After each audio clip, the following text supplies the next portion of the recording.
You're tuning into Ready, Set, Reset, where our goal is to help listeners reset their outlook by providing a closer look into behavioral and mental health in our youth. We visit with a range of professionals across the field to get their input and insight on what's really going on. Our first series kicks off with the Student Mental Health Chronicles, which features school counselors from across Texas, from public to private. This podcast is for educational and motivational purposes only and is not a substitute for professional training or personal therapy. All right, hello, and welcome to the Ready, Set, Reset podcast. I'm your host, Sierra O'Neill, licensed professional counselor and founder of Reset IOP. With me is my co-host, Mrs. Penny Haight, licensed professional counselor, supervisor, and owner of Counseling by Penny and Associates. Hi, I'm Penny. I'm a former school counselor.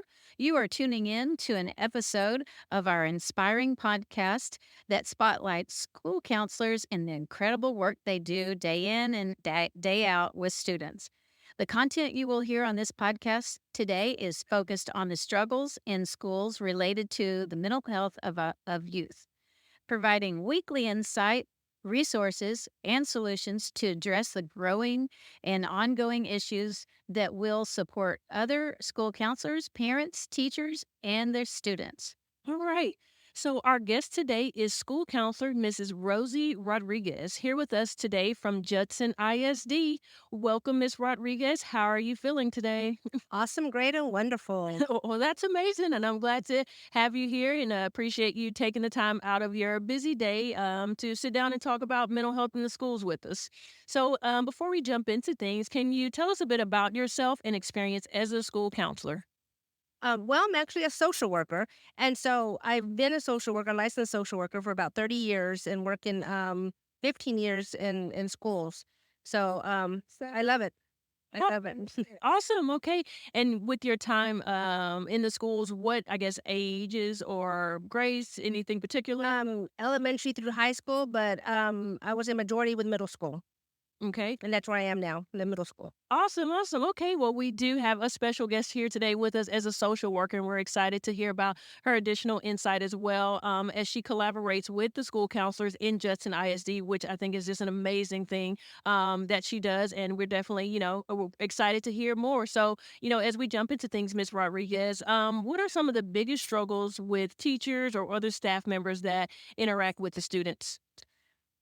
A lot of times I feel they don't understand what's going on behind the scenes with the students. They might not know that they slept in the car last night. They didn't have breakfast. Maybe they haven't taken a shower or washed their clothes. So a lot of that they don't know, or maybe I don't know if they care to know or just not aware.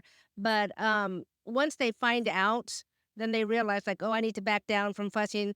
And one of my favorite poems that I like to give out to teachers at the beginning of school is "Cause I Ain't Got a Pencil," and what a student is saying. He's saying that I got up today by myself because I don't have an alarm. I fed myself because I know I have to get to school on time.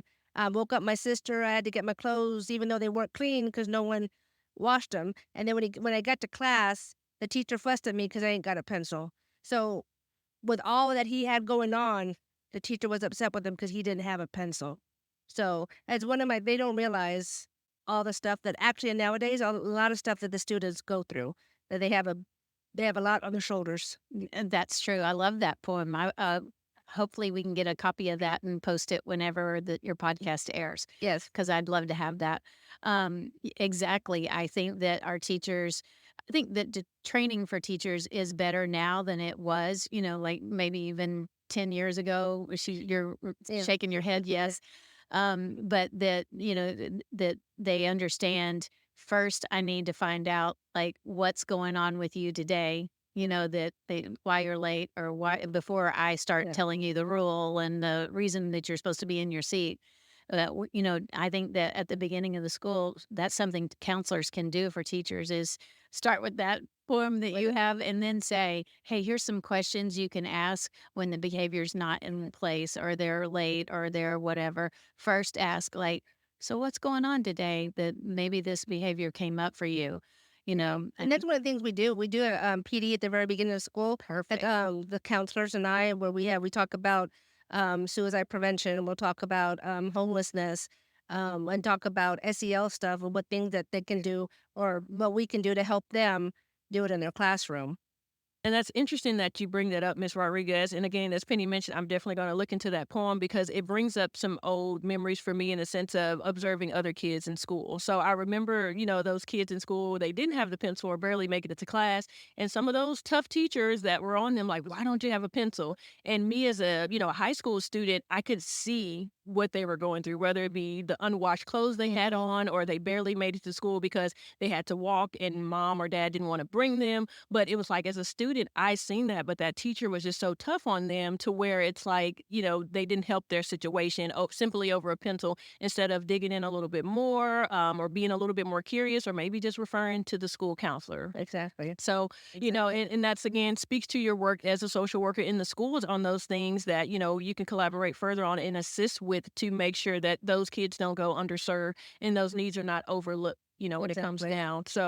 So when it comes to the support from parents, as we, talk about some of the struggles that kids have at home, how common is it for you to get support from the parents when the student is struggling with any emotional or behavioral issues?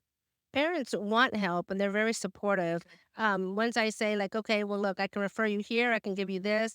You need food. I can go get you food. If you don't have a car, okay, I'll go deliver it to you. Once they realize that, okay, they're going to help me. They can do this. They can do that. They become more receptive to what we have to offer. They're like, okay, well, how about this? I noticed that they're a little sad or, she's doing this or you're doing that. Can you help me with that? Yes, we can have counselors that can come on campus because if you can't get to them, we will make sure that your student is going to be seen and heard. So they become very, very open once they realize, like, okay, you're here to help me and not, to judge me. Okay. I think when you start with, here's what we have for you, and here's the resources that we have for you, instead of, oh, he didn't have a pencil. Mm, exactly. Starts there. So what is it like working with those parents that maybe are a little bit more resistant? I don't give up. I'll call them, I'll call them Monday, I'll call them Wednesday, I'll call them on Friday. I have a Google number that I share with parents. So even on the weekends, I get texts and I'm like, okay, well, I can't look into it right now, but first thing Monday, I'll make sure that I'll give you a call. So I really don't give up. Okay. I always follow up and I always bug them. Okay. Hey, consistency is key, right? Yes, yes. Okay. And I imagine, with those resistant parents, sometimes is it more often the kids are more open and they just like need your help, getting parents to say, I really like to go to counseling or we really need this. Can you talk to my mom? And do you see that more with Oh, the yeah, kids? yes, I do see that where the kids are like, okay, okay. But there's also that stigma of you're telling our business out there. They're going to call CPS and what do they take you away? And so parents have gotten very angry with me, but they get mad, but then they realize like, oh, Miss Rodriguez is there to help. So, Yeah. okay, yeah, I'll ask her. I'll ask her. I'll sign the papers. That's true. There is a big stigma about don't put your business on the street. Yeah. Don't tell anybody what's going on at our house. And I know that's something that you have to work through. Tell me other things that you do. Like what do you do to build the trust? Like something for somebody brand new. They just had because usually it's a family. Mhm. It's been if the family stay in the school, it's every year that teacher said it, this teacher said it. So what's something you can tell a new counselor that has to report to CPS but still work with the family? Don't take anything personal. It's if you let them know at the very beginning when you're talking to the student or when you're talking to the family, look, you said this and this, and based on what we have to do, we have to report. Mm-hmm. And they're just going to ask you questions. It might not be anything that they're really going to look into. It's just something that I have to do, and I'm here to help you. Right. Um, I've really had no issues really with saying because I let parents know I did call CPS and this is why, Hmm. and they're like, okay, well, I understand. So there really hasn't been an name calling or anything, but I mean they pretty much understand because you're there to help. You're there to help them. Right. It's good. Okay. And so, Ms. Rodriguez, if we, kind of refer to you personally, so when you were in school, did you know who your school counselor was? Not until I was in high school did Okay. I realize who my school counselor was. Just because my friends were like, hey, we're going to college and da da da, and I was like, oh. I never really thought that I could because I knew there wasn't any money. And when I went to go talk to the school counselor, she was, "Oh, yeah, look, you've got good grades. You're doing good. Yeah, see what we can do." So not until I was in high school did I realize who she was, and she helped me a lot. Yeah. What do you think the barriers were initially before you figured out who she was? Because it sounds like maybe junior or senior years when you figured out Senior, it senior was my year. senior year, just because my friends were said, "Oh yeah, we're going here," and I was like, "Oh okay." Just coming from a parents that were divorced, moving to a totally different state and Okay. town, and like, oh my God, so not really being there long in the high school, Hmm. I didn't really know, and it was Spanish. It was majority was Spanish speaking, and I grew up in North Carolina, military brat.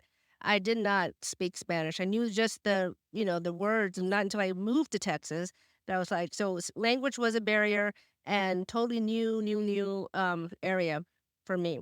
Yeah. Okay. And so looking back on, of course, you not knowing who your school counselor was and being a social worker now, I guess how do you make your presence known to the kids to make sure they stay connected with the school counselor and make sure they know who the school counselor is, these days? I'm in the hallways. I go to the cafeteria, and there's a share table where if they don't want to, share it, and someone else will get it. So I go up and down the between the tables and grab the apples, grab the bananas. I'm known as a snack person. So if they want a snack, they come to me because the cereal that's in the containers, they throw so much food away. I'll pick those up, and they're like, "Miss, do you have a snack? Like whatever's in the basket, you can have." Awesome. So I'm known as a snack person. Yeah. Hey, what other way the real kids in outside of with food and snacks? Exactly. I would say Exactly. they know you got food and snacks or something, fun. It's Yep. like you're gonna be the good guy, the Yes, and person. and that also opens doors for, "Miss, do you happen to have socks, or do you have Mm. shampoo or deodorant?" Wow. When you start getting those requests, when it goes past the snacks because they know, you're collecting from the lunchroom, how does that make you feel? And what's the impact there? Because that just speaks to the level of trust that they have to say, I'm gonna be vulnerable right now and let Miss Rodriguez know I don't have socks or I don't, have this. When it gets to that level, I'm like, "Oh, okay. They trust me, they Mhm. want help, they're asking." Okay. So I would usually let them know, like, "Hey, okay, cool, whatever you need, I got it. If you want me to wash your clothes, I can wash your clothes here." And I have before. It's like, "Just come to me and we can do that. Not a problem." Yeah, wow, that's amazing. And with the extra step you take, because of course I know none of this is, quote unquote in your job Mhm, description all the time. It's like you going above and beyond, like, we all do as, mhm. mental health professionals.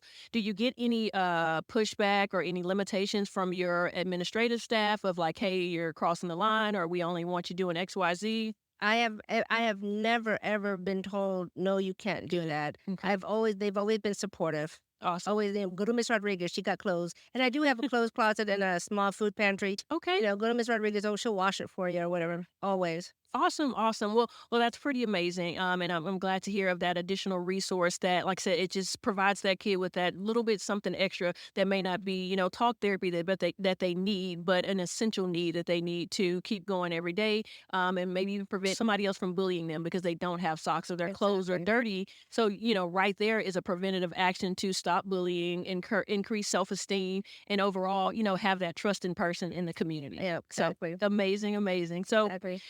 I feel like we've had a great conversation today, Miss Rodriguez, and it's been so, insightful to learn about your work as a social worker in the districts. And, I just really hope that other people or districts listening to this podcast will kind of take note to that and look at implementing, a social worker in more schools and districts and just making that a necessity to collaborate with the school counselor because school counselors, social workers, I've, been in the same place of work collaborating with social worker, we can make so much magic happen, for Exactly. these kids, for the parents, for the adults. And, I feel like sometimes our fields are, so separated, but they're so together and we just have to bring it together a little bit more. Yeah, So exactly. again, I just think it's amazing. So I really appreciate you, being my guest, taking the time out to provide that insight on what you deal with day in and day out as a social worker in the school district. And before we close, if you had one thing to leave with our listeners, what would that be?